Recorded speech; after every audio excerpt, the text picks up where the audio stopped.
अस्सलाम वालेकुम रहमतुल्लाहि वबरकातुहू। प्यारे बच्चों, हम पढ़ रहे हैं 9वीं जमात का उर्दू। अब तक हम पढ़ रहे थे नसर पोर्शन में हमने 5 मज़ामीन पढ़े जो कि हमारे T1 में आते हैं। इंसान कामिल, इंफॉर्मेशन टेक्नोलॉजी, उर्दू कहाँ पैदा हुई, दीवान मरहूम की याद में और माहौलियाती आलूदगी। अब हमें इसमें T2 पढ़ना है और हमारे T2 में आता है ड्रामा, अफसाना, नावल, खतूत और खाका। और आज हम शुरुआत करेंगे शायरी की, यानी नज़म पोर्शन की, जिसमें हमें गज़ल है, नज़म है और मसनवी है। और हम शुरुआत करेंगे गज़ल से, गज़ल पोर्शन से। तो आज हम पढ़ेंगे पहले गज़ल किसे कहते हैं। गज़ल मकबूल तरीन सनफ़ अदब है। आम तौर पर शुअरा इसमें अपने ख़यालात पेश करते हैं, यानी ये अदब की मशहूर तरीन सनफ़ है और इसमें ज़्यादातर शुअरा जो हैं वो अपने ख़यालात पेश करते हैं। लगत में गज़ल के माने औरतों से बातें करना के हैं, यानी ऐसी सनफ़ सुखन जिसमें औरतों का तज़कुरा हो या उनसे प्यार मोहब्बत की बातें की जाए, गज़ल कहलाते हैं।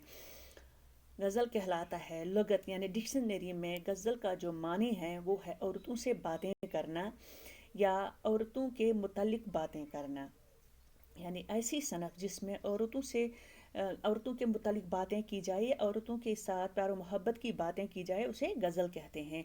ये लफ्ज़ गज़ल जो है गज़ाल से निकला है, जिसका मतलब है जब शिकारी कुत्ते हिरन के पीछे लगते हैं तो वो जो दर्द भरी आहू की आवाज़ या चीख उस वक़्त हिरन निकालती है, तो उससे मुराद भी गज़ल दिया जाता है। यानी गज़ल का जो लफ्ज़ है ये गज़ाल से निकला है और गज़ाल के जो माने हैं वो है जब शिकारी कुत्ते हिरन के पीछे लग जाते हैं तो उस वक़्त जो हिरन दर्द में वो चीख पुकार करती है, वो आवाज़ें निकालती है, उनको भी गज़ल कहा जाता है।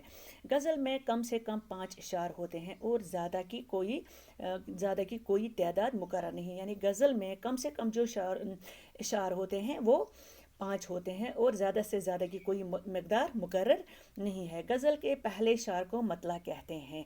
इस शार के दोनों मिसरे हम काफिया, हम रदीफ और हम बहर होते हैं, यानी गज़ल का जो पहला शार होता है उसे मतला कहते हैं। मतला यानी तुलू से निकला है, यानी शुरुआत। जिस तरह आफ्ताब तुलू होता है तो दिन की शुरुआत होती है, इसी तरह से गज़ल की जो शुरुआत होती है वो पहले शार से होते हैं और उस पहले शार को मतला कहते हैं।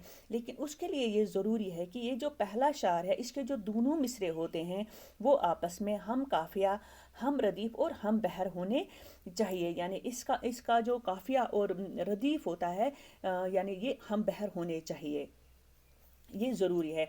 और अगर इसके ये दोनों जो पहले शार के जो दोनों मिसरे होते हैं अगर वो हम काफिया और हम रदीफ ना हों तो फिर उसे मतला नहीं कहा जाता है, बल्कि हुस्न मतला कहते हैं।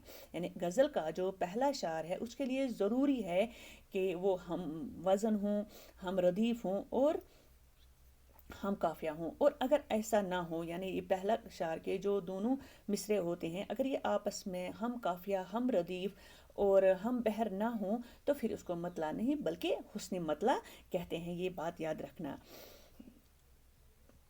और बाकी तमाम इशार पहले शार के काफ़िए, रदीफ और वज़न पर कहे जाते हैं।